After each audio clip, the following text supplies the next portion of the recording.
This is the American Arson Podcast, where our goal is to spark creativity. Whether you're a musician, an artist, a writer, or an entrepreneur, we're here to provide you with tools, tips, and insight from professionals and creatives that you can use to inform and inspire your own journey.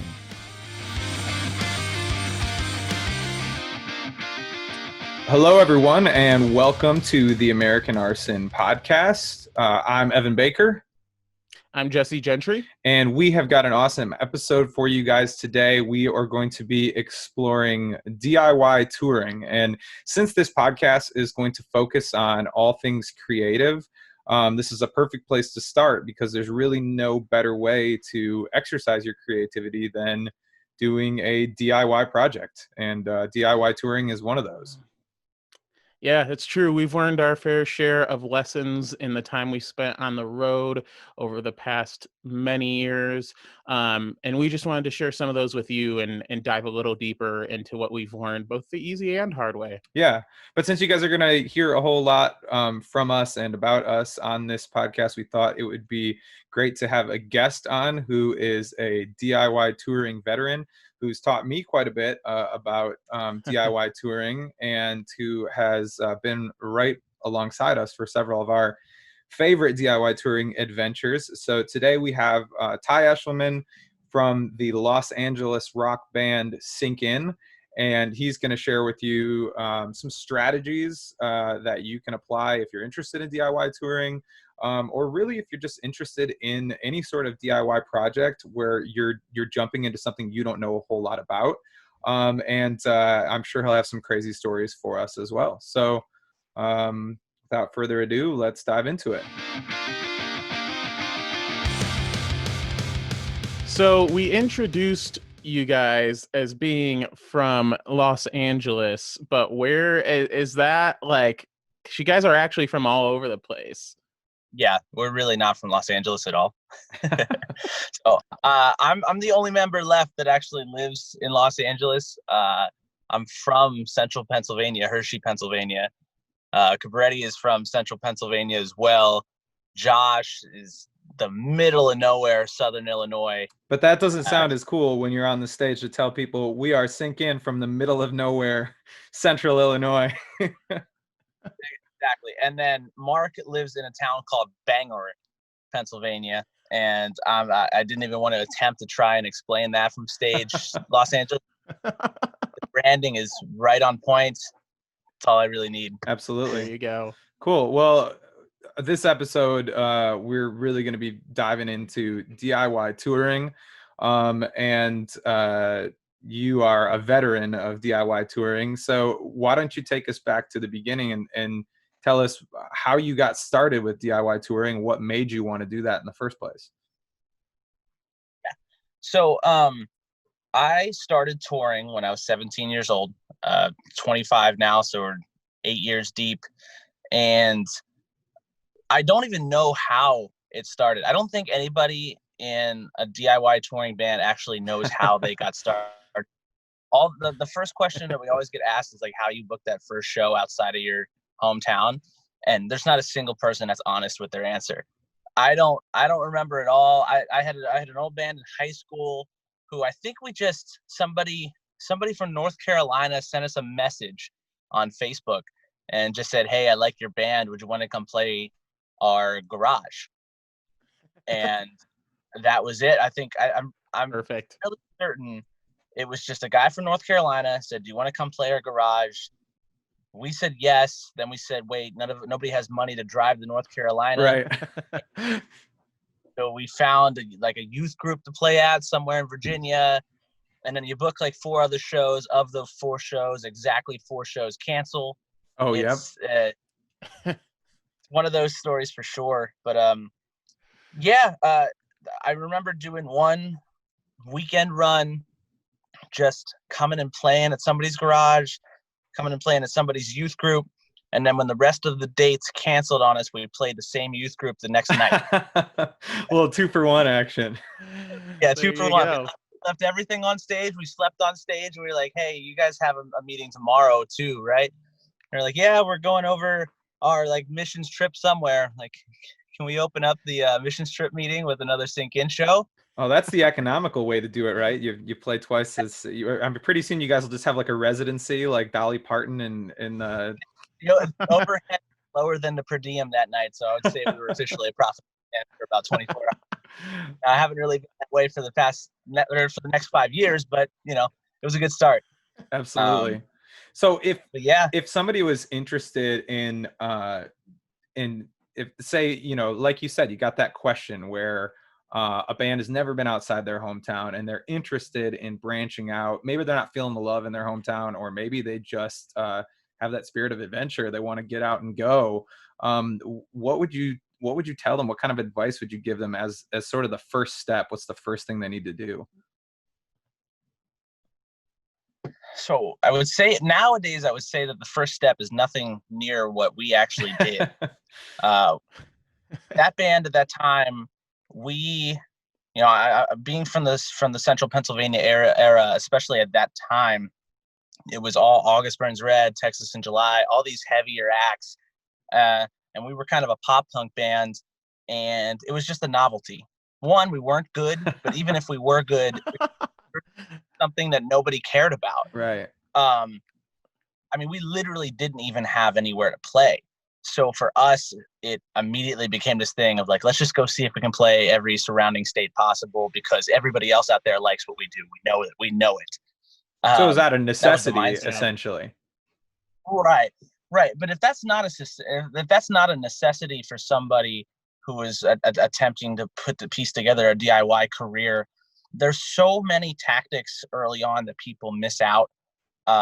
Because they're either shooting for the stars too fast, or else they don't have the game plan to keep them grounded at first. If I had to start a new project right now, I would make a goal for like a surrounding 6 markets that are within a 2-hour drive, and just say, okay, we're gonna play in these areas every single weekend somewhere. Just opening up for people, playing the 6 p.m. spot, bringing the gear, whatever it took to get on those shows, continuously show up just to be those familiar faces.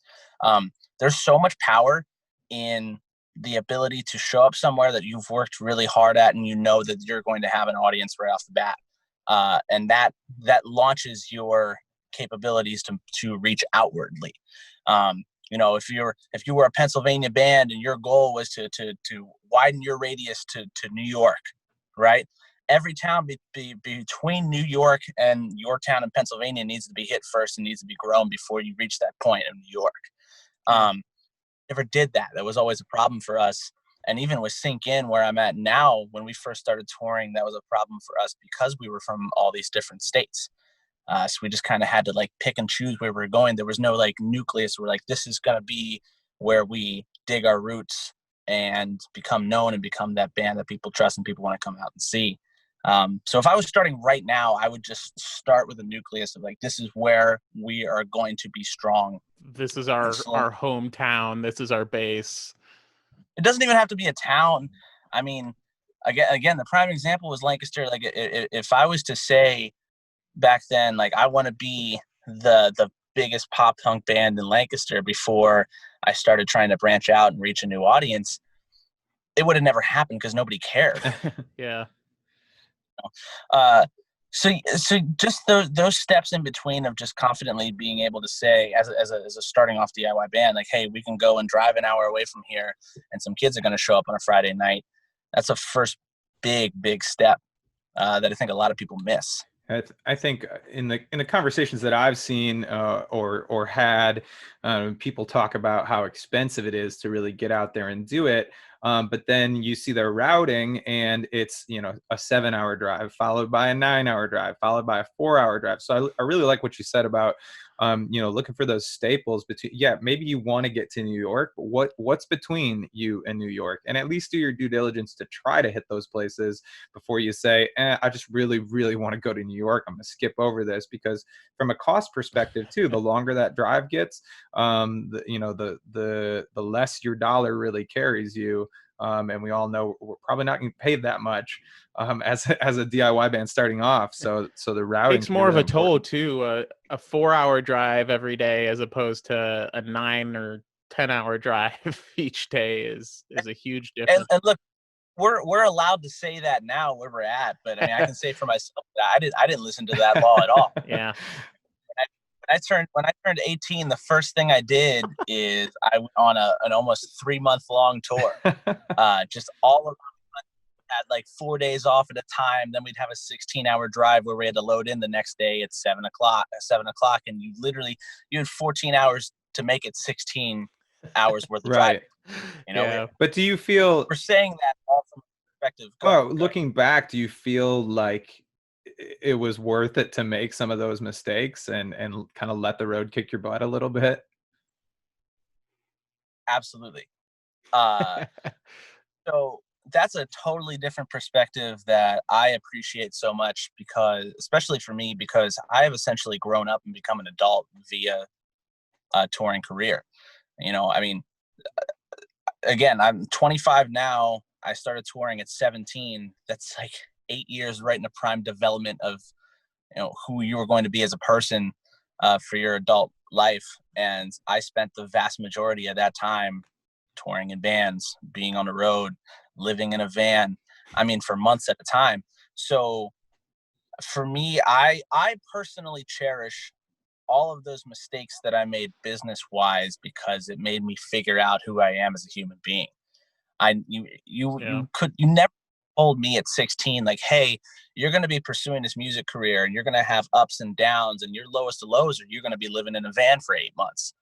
But then 6 months later, you're going to be able to, you know, be in an apartment and be able to actually, you know, take home a little bit of money from a tour. It's like, it's just such a wild story that you could never tell somebody off the bat who's just getting started, hey, this is the route that you need to take because you're going to be successful that way. You just kind of have to find your way through it. I would never do it again. I've done it. So if someone gave you the chance to start over, you're like, no, thanks. Oh no. The business dynamic is way different. I'm going to be the biggest internet band on the planet before I do a thing now.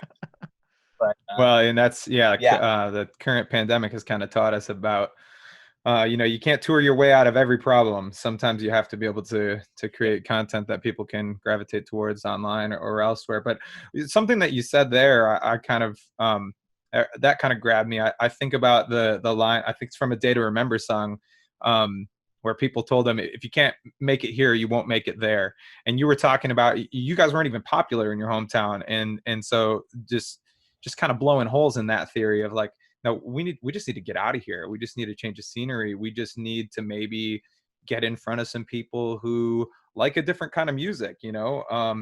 And so I think that's a misconception that you hear a lot of times from people is, you really have to dominate, you know, your hometown first, and you really have to become really well known there before you can get out there. And I think that misconception stops people from getting out there on the road sometimes. I was going to say, like, even with us today, like, we can go to Ohio or places in Illinois, like around Chicago and stuff, and have bigger crowds than we sometimes do in our hometown. And like, we're at the point now where we still draw pretty well back home, but like it's always been kind of funny. Like, we've always had a bigger following, but both online and in person outside of our hometown. I think for similar reasons. You know, it's not as much of a metal scene here, but there's other genres that are more prevalent. So for us, like, getting out and playing some of those different cities allowed us to, you know, we would get pumped about the Toledo shows we had, or the Chicago shows we had, or even the, you know, some of the Pennsylvania shows we played back in the day, because we knew there was going to be people there. And we're almost more certain about those shows than we were when we were, you know, deciding whether or not we were going to book another hometown show. And you guys don't even have a hometown, so that advice wouldn't even work for you. You're not from anywhere. Or maybe it's the opposite. Maybe because they have 4 hometowns. Yeah, or you have 5 4 hometowns. You have more of a chance of hitting in one. Like, you. It's not the case, because it's 4 hometowns. Towns has a population of about 14 people. Two of the other towns, the demographic is 75 plus, and then one person underneath it, which is the band member in Sync In. and then Los Angeles. Do pretty well in LA, but that's about it. Well, Evan, like actually, here's a question for you. So when I met you in your previous bands, you guys had a huge following in my area in Central PA, to the point that when I first discovered you guys, I don't know if you remember this, but my first email to you, I thought that you guys were from Williamsport. I don't remember that, but that's funny. So when I offered you a spot on my little like Jonestown Jam like music festival I was putting together at 15, I offered you like $50 because I ran the actual mileage of how much it would cost from Williamsport to Jonestown, Pennsylvania. So like I didn't, you guys were so strong in that area as a DIY band that I didn't even know you were all the way from Detroit. So like how did that happen? Like, cause that's a prime example of finding a nucleus and then expanding from there. Yeah, that was just sort of a grassroots. I mean, that was as DIY as it gets. We just sort of beat it into submission.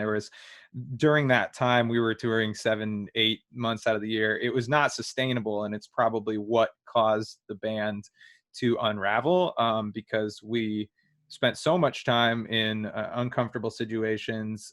We had a little chart on the wall showing us how much money we would get personally, depending on what the band made, and most of the time it was either $3 or nothing. And so that probably eventually burned us out. But yeah, we were out there constantly.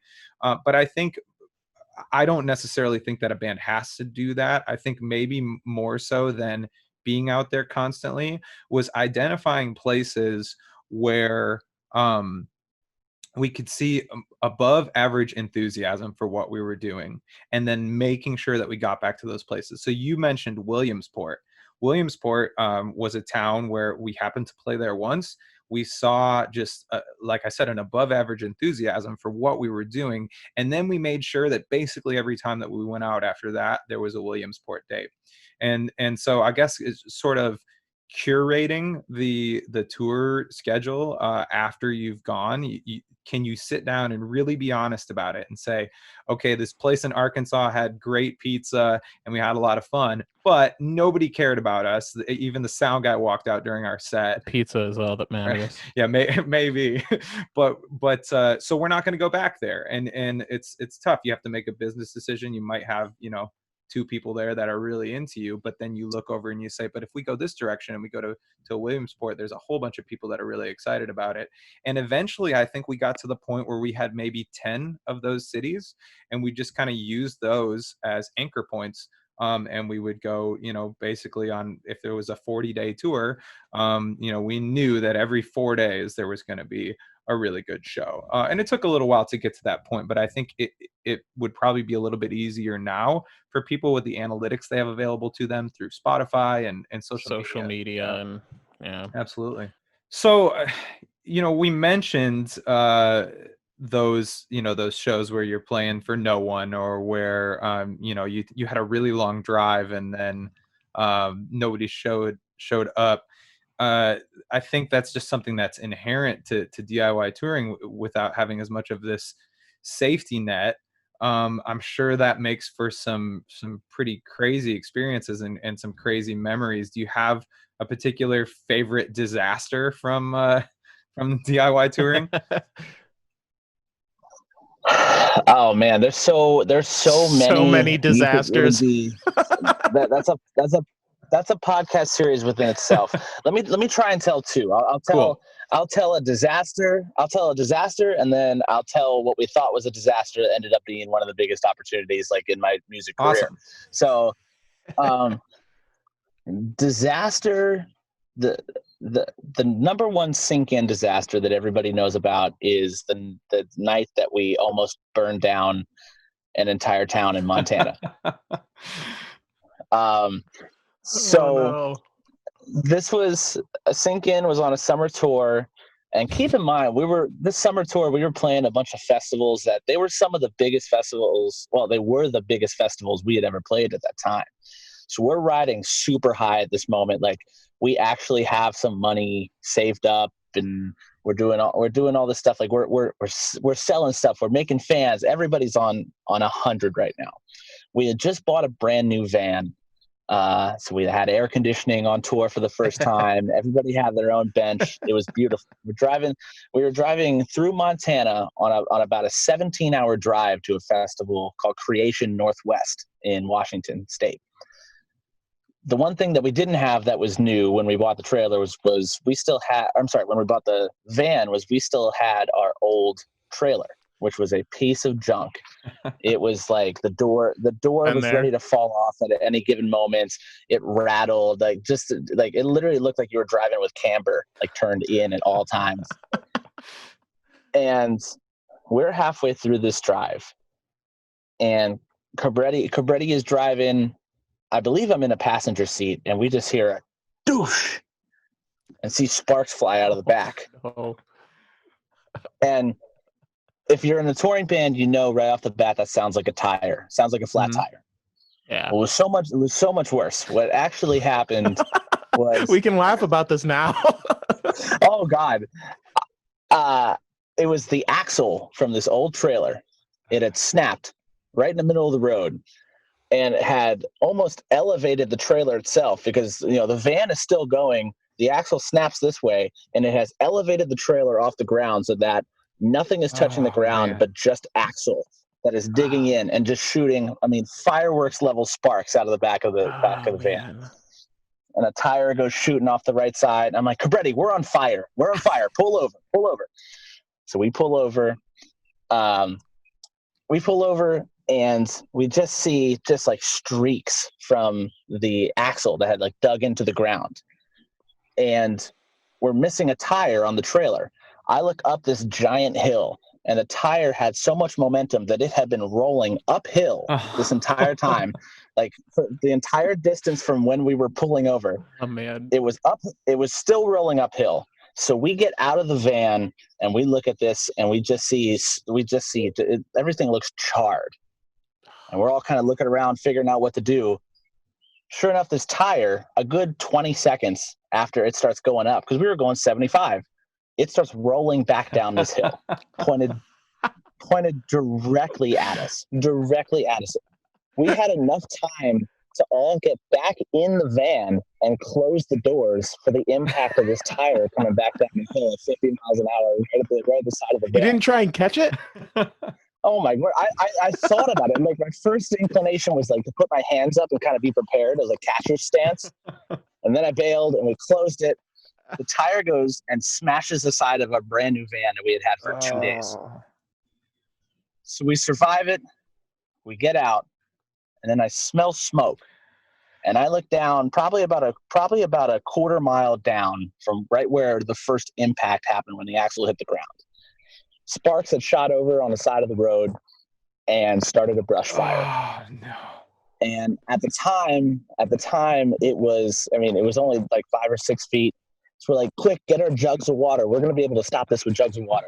So we start running at it with jugs of water. Everything that we had left, all of our drinks, like literally we're grabbing like Gatorades, anything liquid. Piss bottles. Yeah. Oh yeah. And this fire takes off to the point that we have to call the fire department. Oh no. And it covers almost a half a mile stretch before it gets put out by the fire department. Oh wow. I mean, like we legitimately burned down a large portion of this beautiful land in the middle of nowhere, Montana. Wow. So someone's driving through Montana, and there's just like there's brush and like grass and stuff, and then like there's just like a chunk of road where there's nothing. Well, the really scary thing was the police had to come because it impacted this giant billboard. It started taking over a billboard, which now puts us in potential for an arson investigation. Oh, wow. So the police have to come. They have to take us down and take a statement. We're actually going to have to be stuck in Montana on arson charges right now in the middle of this tour. Wow. We never got charged. Everything was fine. But this is where the DIY like grit comes into the story. I am so thankful to tour. Now I tour with 2 guys, Josh and Cabretti, who are just handymen beyond all belief. At the time, we just had Cabretti. And we're sitting there in Montana, like, what the heck do we do? Our trailer is ruined. We have nowhere to go. By the way, we just used all of our water to try and put out this fire, and we can't go anywhere. Cabretti Bardol walks a mile and a half to the closest little offshoot off this highway, is able to find an axle that will fit our trailer. We carry it back, and Cabretti Bardol fixes the axle on this trailer on the side of the road in Montana in the middle of the night. My word. Get it all back together, and we made it by load-in tomorrow, or in the morning at 11 a.m. That's insane. Cabretti is an animal. Yeah, and and Josh as well. I mean, we had a similar. They've both saved our butts on multiple occasions on our co-tours where we've had very similar instances. Literally, the axle on our trailer breaking, and Josh telling us to pull into his garage, and the next morning we wake up to it welded back onto our. That was actually when our hitch broke. Not the time. Oh, that's right. We've had so many things break. I can't even remember. As like the axle broke, the hitch broke, the trailer door fell off. But you made it in time for load-in. That's incredible. Oh my word! Made it in time for load-in. No, that was the most important part. We hadn't slept in days, but we made it. Yeah. How energetic was that performance? Oh, I went bananas. We shot a music video with that show. That's great. I think everybody that I've talked to who is in a band, who's not like, Bon Jovi, who's gotten out there without like the safety net support of millions and millions of dollars, has some sort of a story like this. We just went out to California and back, and our buddy Jared was with us doing merch, and he was telling us about a time where they were going up an icy hill. They couldn't make it up the hill. They had to detach the trailers. Somebody lost their wallet in the snow. And it's like just things that seem like they're out of a movie. There's something to be said for going through those kinds of events like multiple times, I think. And then, things get thrown at you down the road. Obviously, as you develop, you have more resources to deal with them, but not being fazed by it as much as we maybe would have, earlier on. For sure. Yeah. So what was the story where you thought it was a disaster and then it ended up turning out positive for you? Yeah. So the other one was, we were on a drive in Arizona, middle of the summer, and same situation. It was a van breakdown story. We break down somewhere on Route 45 where none of us have service. It is, you're talking 5, 6 in the morning.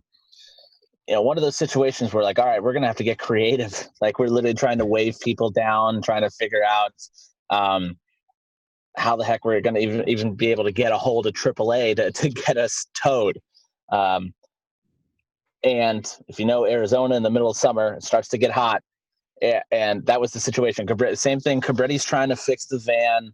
I am trying to hide underneath the van from the heat because by this time in the morning, as it's starting to get closer to noon, you're talking like 110 degree weather.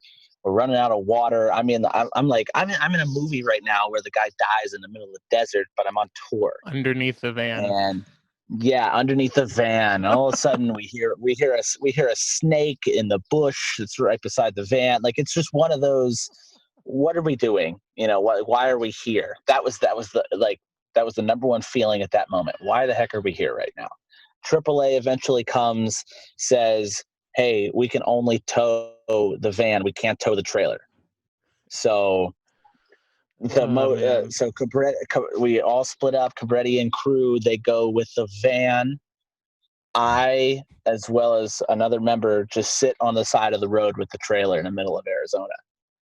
We're just sitting there. Eventually, a police officer came up who happened to have an SUV, tossed it on his hitch, and drove us like 40 miles to the next town.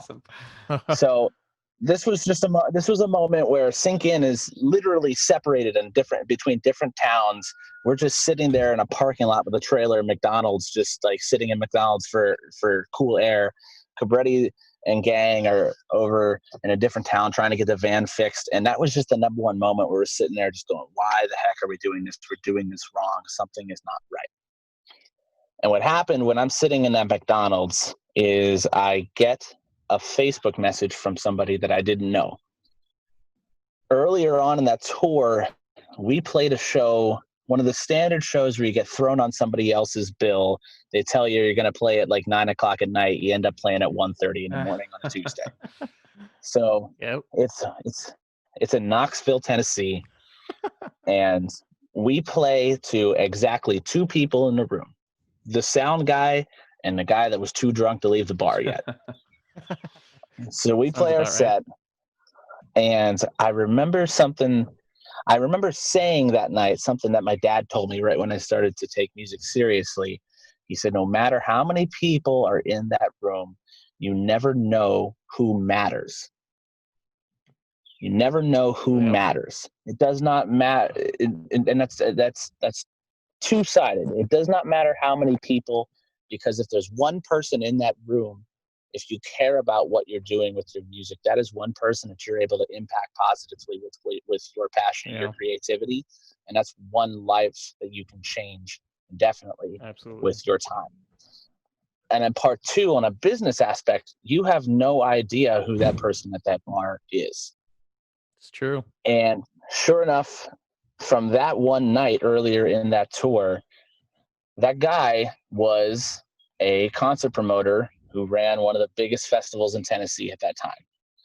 He was out on a Tuesday night by himself drinking, who knows why, left the house, was just sitting there by himself, ended up seeing this random band play at 1:30 in the morning, and he liked us, and he found me on Facebook.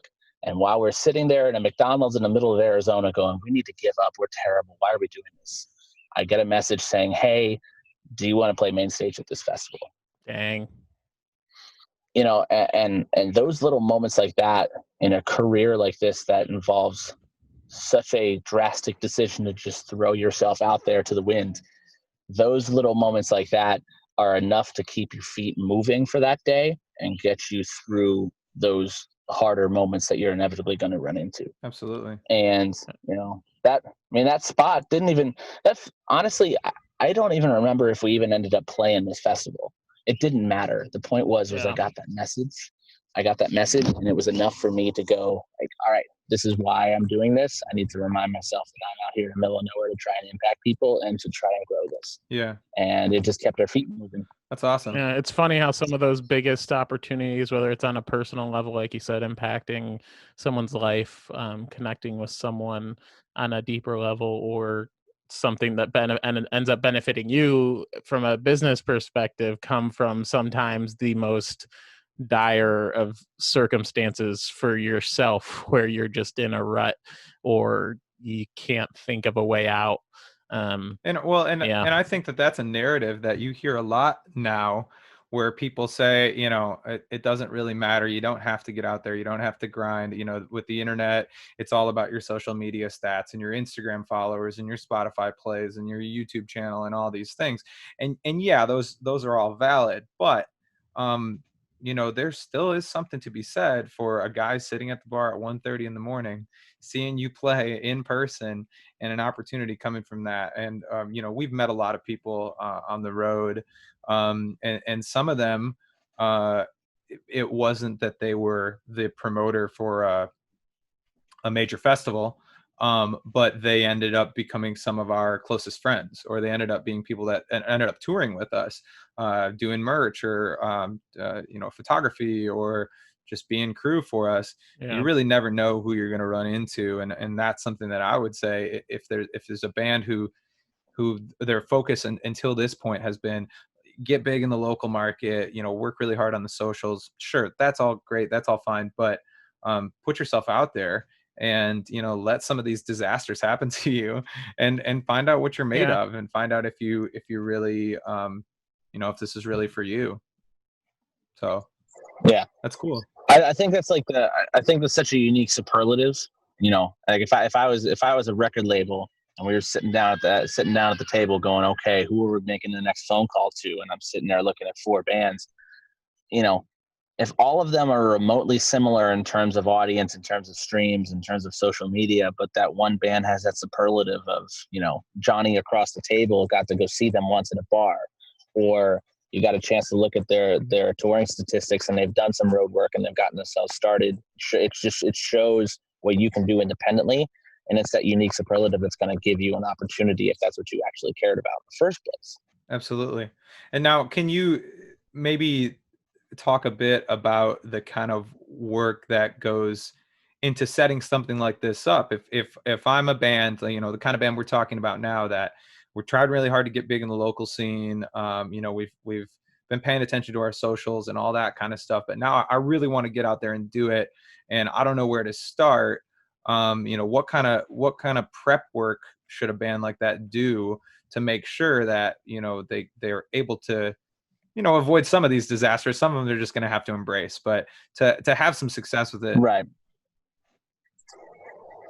The disasters when it comes to van breakdowns and logistics of that nature, there's really no way to save yourself from it, right, unless you have the financial capabilities of having everything brand new. Right. But in terms of preparation and how it all comes together, I mean, it's when you, especially when you're first starting out, it's 1,000 emails with 10 responses, and then narrowing down those 10 responses. And it's just, I think so many bands, when they're first getting started, they don't throw themselves out there. I know when I first got started, I would email people that I had no business emailing. I would go in I mean, you know, I didn't even realize I was emailing people affiliated with Live Nation, asking if my little garage band could come play a Hard Rock Cafe. But every once in a while I would get a response. You know, I will give myself credit in the fact that I just didn't care. I just threw myself at things. I would contact people. I think, Evan, you can attest to that. I would pester the hell out of people that I got connected with, that would give me 5 seconds of their time in the music industry just to try and get on shows. But I think eventually that reputation turned into just hardworking. Turned into the hardworking guy as opposed to the pestering guy. So, you know, I would sit down. I still do this. I would sit down and I would map out a routing, and then we would run all of our estimates in terms of overhead, what we're going to need for merch to make money, what we're going to need for gas expenditures, for living expenditures. We would sit down and we would have this budget, and then we would just chip away at it, saying, all right, here's how much we need to make at all of these dates. And especially when you're first getting started, you're never going to actually make all that money back. So you just try and get creative with how you're going to do it in the meantime. And then I would go from there and just start contacting everybody I could possibly find online, saying, hey, can we jump on somebody else's show? We want to open up for somebody that has a built-in audience, because we knew that we would make more off of selling merch because we were good at what we did and we knew how to communicate with people. We would make more off of selling merch at a show that was bigger than we would getting a guarantee. Yeah. So everybody complains about not being able to get a guarantee right when they start touring. Man, go get put in front of people so that you can sell merch. Yeah. So that's how we were able to continue rolling. At the beginning, we just got good at selling merchandise. That's a really good point. Just having good merch to begin with, having options, like things for people. I like, now that you mentioned that, I think about how many bands we run into on the road, local and bands that are touring, that just have like their one CD and that's it, and they don't really have like merch. And like, you think of how many shows we've played in a bar to like a handful of people and still made a couple to few $100s off of people, just that handful of people really liking the stuff and wanting to buy a hoodie and a t-shirt and an album, you know, like, or a sweet denim dad hat. There you go. Right. Look at that branding. Love it. There it is. You notice it's so hot and humid in Pennsylvania, and getting the sweat lines over the. Oh, I just thought that was by design. Isn't that good? That's good for the branding on the podcast. You should start making your hats with a built-in sweat line. Yeah. So it doesn't. There's like a sweat cap. There's a little brim right there just to make sure it doesn't go beyond. Yeah. But look, for bands that are first starting out, like, and you don't even need a ton of finances to have a merchandise line that's going to be able to cover your costs. I know when we first got started, we would, whenever we changed out strings, we would take all the strings, and somebody in the band was really good at just like weaving them together and making jewelry out of the guitar strings that we would otherwise throw away. So it was zero overhead merch, and we could sell these rings for $25, and people would buy 2 of them. Wow! Just because it was so dang unique. Yeah. You know, I mean, those little creative things, man. When you're able to find that little special thing that only your band does when you show up at a venue like that all of a sudden that starts your business. Orders and sells cassette tapes in 2020. Yeah, there you go. I don't know anybody who would do that. Yeah, you guys, I can attest to this. You guys have excellent merchandise, and I own quite a bit of it because of that. So I definitely think that's important. You know, one of the things that struck me about what you just said is just being willing to reach out and not being afraid of rejection. I was just listening to a podcast the other day where an author who was, you know, relatively unknown, just said, you know, I'm going to write to Stephen King and see if maybe he wants to blurb my book so I can put this this blurb on my book from Stephen King, thinking, you know, there's no way Stephen King's gonna read this.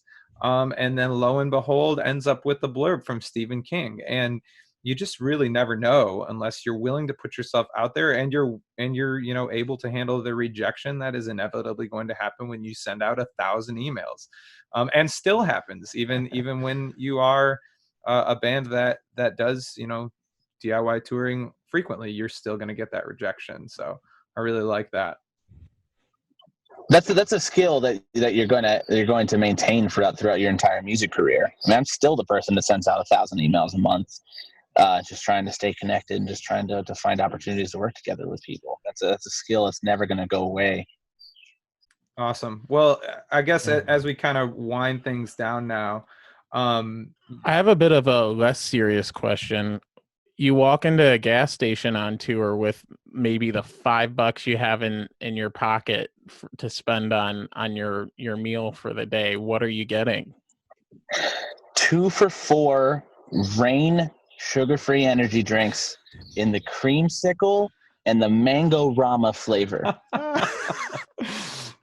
If you were ever worried about your driving capabilities at 3 a.m., you put 2 of those babies down in about 20 minutes, and you can run the distance, let alone drive the zone. Yeah. 0 shugs too. 0 shugs. Point. Man, I could be eating as healthy as possible while I'm at home, and the second that we fire that van up, I only have eyes for corn dogs. So we'll make it. There's a speedway that we always fill up at right by Evan's house, like maybe 60 seconds down the road, and we'll be on the road for a whole 2 minutes and go into that speedway and just come back out with our first just full plastic bags of absolute junk, like freedom. Wait, I need to tell a story. I don't think I've ever actually told anybody in any interview or anything. I'm just thinking about this now. Awesome. So Exclusive. There you go. In my first band started touring, we were trying to answer that age-old question of what job can we work when we're not on tour, that would give us the freedom to continue to tour as hard as we were trying to. And my 19-year-old brain thought that answer was working for a company that is now openly known as a pyramid scheme. You mean multi-level marketing? Multi-level marketing. Yeah. So between tours, I got involved with this company, and I would end up with just pallets full of this like healthy alternative energy drink called Vima, or like the company was called Vima, and then the drink was called Verve. And I would have hundreds of cans at a time, because you had to like buy a certain amount every month. And I wasn't making any money, and I just kept throwing $100 a month at these cans of energy drink. So I remember going on a tour, and I had so many of these energy drinks that we just took the pallets and put them in the trailer, and there's literally more space being taken up by these energy drinks than there is equipment. So there was two tactics that we were going to be doing. One, we were going to drink as many of these as possible. They were going to be our lifeline for this entire tour. And the permanent damage from just like a 3-week tour on my heart and my internal systems will be felt for years. But the other thing that we did is that we started selling energy drinks on our merch table. Oh my gosh. We would put a it wasn't a sink in, it was Wings to Save. We would put Wings to Save sticker around the drink. We started selling them as our own drinks at this merch table just to try and we were selling them for like $1 a piece, which I was losing money on. I was paying like $3 per drink anyway. What was the drink called? But it was called Verge. Verge? No, it was Verve. It was honestly amazing. It was like a really good energy drink. It kind of sounds like if you took a guy named Chad who's really into MMA and you just distilled him down into liquid form. It kind of sounds like the branding was like bright orange. It looked like boxer shorts, and it just like literally you would open up the can and just the sizzle from a distance, like you would hear somebody open up the can, and everybody else in the band from like the other end of the venue would go, Verve. Oh, it says Verve is the first clinically proved healthy energy drink. Oh wow. Oh my, they're still around? Yeah, because there's somebody found a pallet of all the stuff you didn't sell, and so they're keeping things going. Oh no, okay. I that was the first thing that popped up in like the description on Google, and right below it under their it had a button that said net worth, and I clicked it, and so it says the description is the company was shut down in 2015 by the FTC for engaging in deceptive practices and pyramid scheming. Oh man. Yeah, they found out that some crummy band was deceptively putting their band stickers over top of the brand. I should say that's on it's citing Wikipedia there, so yeah, so don't sue us if that's wrong.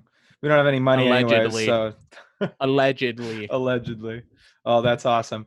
That's funny. So yeah, as we kind of wind things down here, I guess if there's somebody who's on the fence, if there's a young band or maybe even a band that's been around for a while and they're on the fence about whether or not they should go for it. Now, obviously, nobody should go for it right now because we are currently in the middle of a global pandemic. But when that all wraps up, if somebody's on the fence and they're wondering whether or not they should go for it, what message would you have to that person? So the majority of our conversation so far has been more so on the business side of things, more than the drive or like the reasons why we do this side of things. So my answer to that person would be disregarding the business entirely. Mm-hmm. So we can talk all day long about what works and what doesn't. Inevitably, this is a kind of pursuit that involves you being fully committed. I'll explain it just through why Sink In is called Sink In. This band is called Sink In because when my older band stopped, I was sitting at home miserable, going, I don't know what I'm going to do with my life. I feel like any decision that I make right now is not going to make an impact for anybody outside of myself. How am I going to make my little impact on the world? And I knew that I wasn't done with music. And I knew I was so driven to believe that my little impact on this world is going to be made through music. And if that's what I'm being called to do every single day, I have no choice other than to fully immerse myself into the pursuit of a music career. Immerse myself or sink into it, no matter what. That's where the name came from, so that means something different to everybody. If that means starting out with weekenders every single week, just trying to grow your name and trying to connect with people and trying to share your music just a couple hours away, that's what that means for you. If that means just playing in your hometown every few months and just kind of getting your feet wet that way, that's what that means to you. For me, that meant leaving home, putting everything I owned in a van, driving out to Los Angeles and living in a van in Los Angeles for 8 months until I got enough members to start the band. That's just what it took for me. It's kind of the person. That's the kind of personality that I am because I grew up touring and grew up being on the road. So I can't answer the question in terms of if you're on the fence, what's the next step that you should take? I can just answer the question of, if you are so driven and so called to make a step, you have no choice for yourself other than to make that step and be in pursuance of what that is and what you want to be. I don't care if it's even outside of music. I don't care if you want to be the best trash man you can be.